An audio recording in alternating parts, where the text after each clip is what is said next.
Hi, I'm James Dunn. Welcome to the Inside Network.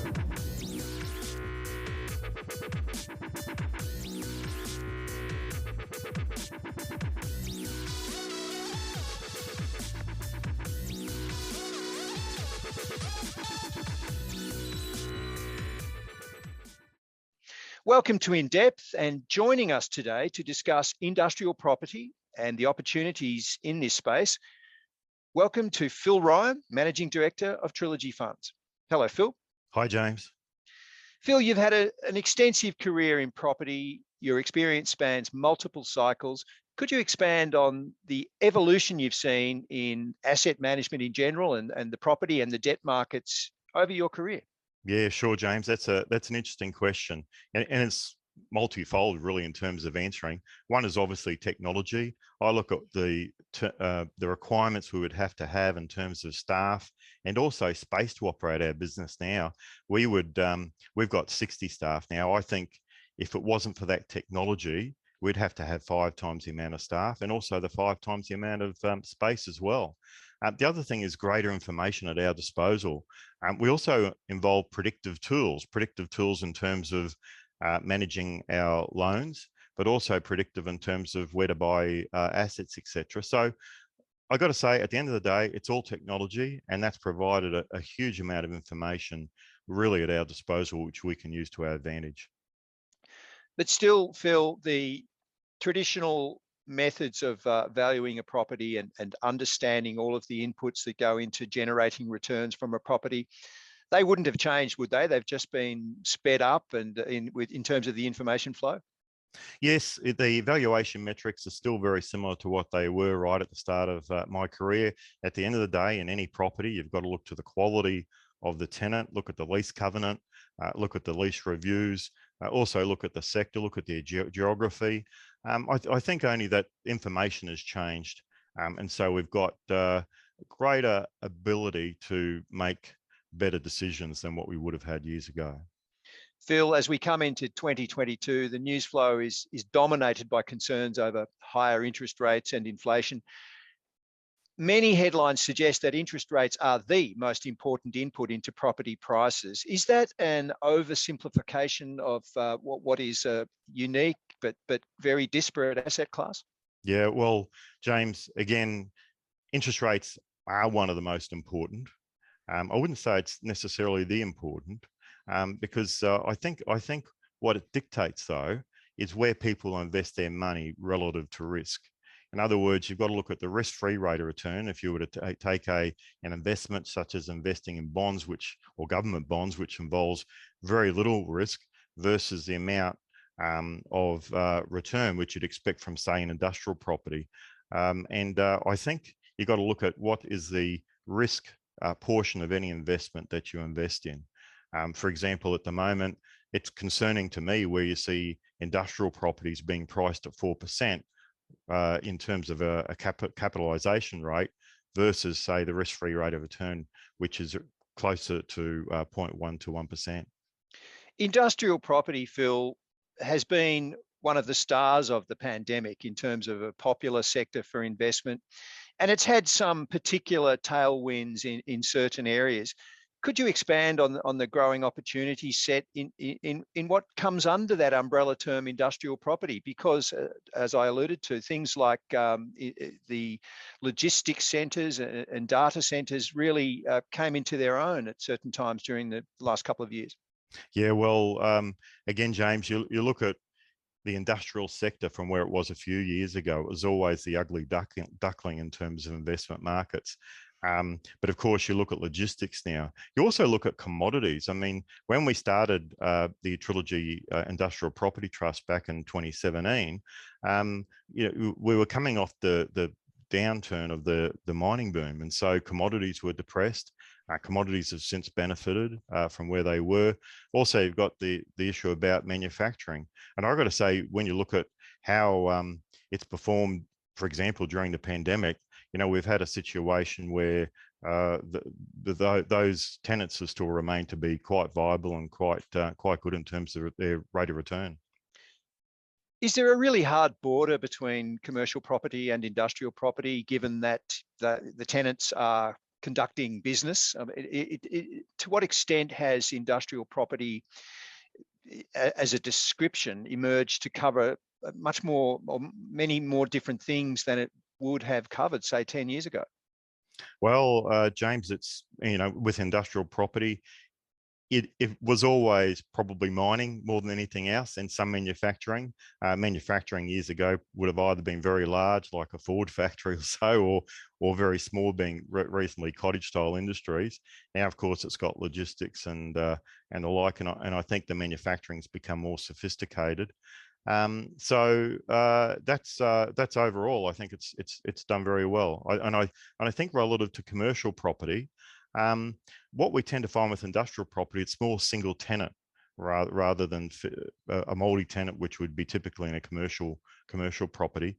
And as a result, in terms of management, it's a sector that's easier to manage than what it would be in a commercial sense. Something like the boom in online shopping, which really couldn't have been foreseen, but has one of the effects of that boom has been a flow on into the industrial property sector with warehousing and distribution centres and the like. Having come from nowhere, really, in a sense, if we go back, say, 20 years, are there other forward projections of kinds of things that could come into the ambit of industrial property as a property subsector? I really do think it will be expansion of logistics and warehouses. It will be interesting in terms of trying to use a bit of a predictive thought here, that there no doubt will be more technological advances such as robotics and the like, and I suspect that that will make its way more into the industrial sector. I really think in terms of Australia, if you go back 10, 20 years, in fact, if you go back even further, we had quite a big manufacturing base, but we lost that through higher wages relative to what Asia in particular were able to produce goods for. But in terms of development of robotics, for a start, I think we'll have more manufacturing in Australia.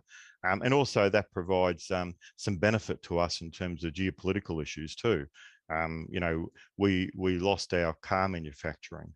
If you go back to World War II, we would have been developing trucks and tractors and all sorts of things, which we don't have that benefit now. But through robotics, I think we'll actually make it a level playing field in terms of that disadvantage that we've had previously concerning wages. Given the growing popularity of commercial property or non-residential property in general in a low yield environment, and industrial property is of course in that sector, how does Trilogy navigate this competitive environment to generate the returns for investors that they've become accustomed to, Phil? Yeah, well, that's very difficult, James, particularly in an environment where interest rates have been declining, and as a result, yields on property have been declining as well. The key, I think, in purchasing property at the moment is to make sure it's not over rented. So, for example, one of the things you find where you look at rental review clauses and leases is that in the past, they used to be set to the CPI or 3% or 4% or so. The issue is, of course, that 3 or 4% has been compounding over the last, say, for example, 10 years of that lease. But of course, the CPI has been, around 1 to 2%. So as a result, some properties become over rented. And you've got to be very careful when you purchase property to make sure that, well, what is the true market rent for this particular property? And how do are you looking at a tenant that's likely to leave because they're being charged too much rent? You've got to cater for the fact that you may have to reset that rent and try and keep that particular tenant. One of the things we do when we look at yields is that we try and look at geographic and also sector spread so that we can mix up our yields as well. So in our industrial property, we may have a property that is low yield, typically, to be a very, very high lease covenant in a CBD style area, but versus, say, a regional tenant or regional asset, which will provide a higher yield. And as a result, you get a little bit of a salt and pepper mix where the blended yield is actually quite okay. What about developments like hubs and infrastructure where new roads or infrastructure or airports create new hubs around them? Is that giving industrial property a fairly constant new source of opportunities? Absolutely. One of the assets we purchased recently actually was in Toowoomba, and it's based around the new Wellcamp airport, which you would have, or I'm sure everyone's all read about. And we see that there will be more and more purchasing opportunities like that, because all that added infrastructure will generate a lot of activity in the industrial space, which we'll be able to capitalize on. Is there a persistent yield premium for industrial property over other areas of non-residential property, such as retail and commercial? Well, a premium in terms of yield. Typically in the past there has been. Because as I said earlier, is that industrial is a little bit of the ugly duckling, but of course now has become very much towards the beautiful duckling or the sexy duckling part of the property investment scenarios. Look, I think that industrial always has had a higher yield than commercial and retail, and that reflects the fact that in the past industrial property was always thought of as sheds. And of course, it was low cost build. But these days, some of the properties are still like that, but other properties become more sophisticated, particularly in the logistics area, where you look at the type of property being developed for the tenant is much more bespoke, much more sophisticated. It usually has, a high office component. And also it can be that sometimes there's got to be a special development occurring in terms of, say, refrigeration or so. So that may actually cause it to be more competitive relative to commercial and retail in that case. In your view, Phil, what's the defining feature of industrial property that makes it such an attractive long-term investment? Look, the thing I like about it is that versus, say, managing a shopping centre or managing a high-rise commercial building, it's relatively simple. You're generally managing one tenant per building. They're large tenants.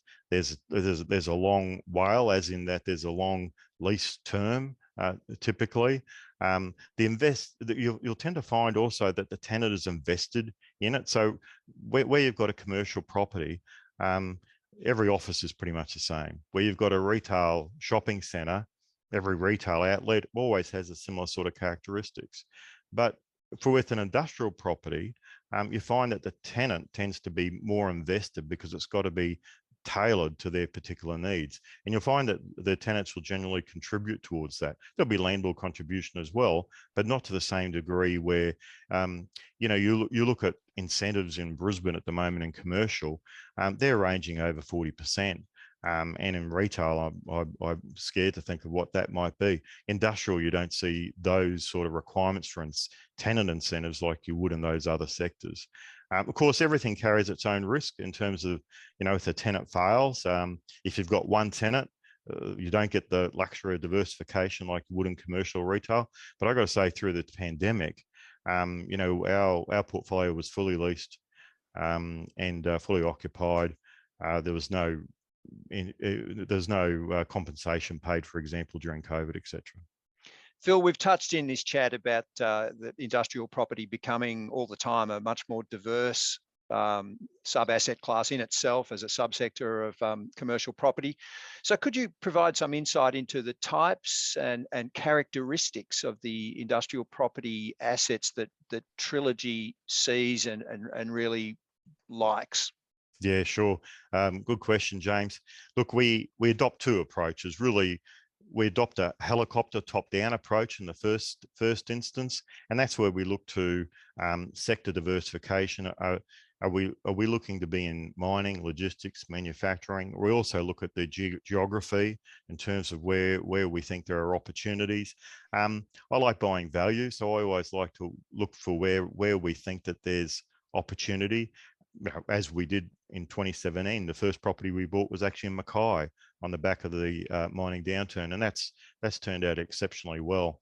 And we also apply a bottom-up approach in terms of, well, we've got to forensically look at the tenant. We've got to look at the background of the tenant. Are they ASX listed? Are they a subsidiary of an overseas company? The lease duration. We've got to look at the build quality also of the particular project, and ultimately it comes down to price. Phil Ryan from Trilogy Funds, the Managing Director there. It's been a pleasure talking to you, Phil. Thank you very much for your time. Great. Thank you very much, James. Appreciate the opportunity. This has been In Depth with Trilogy Funds Management.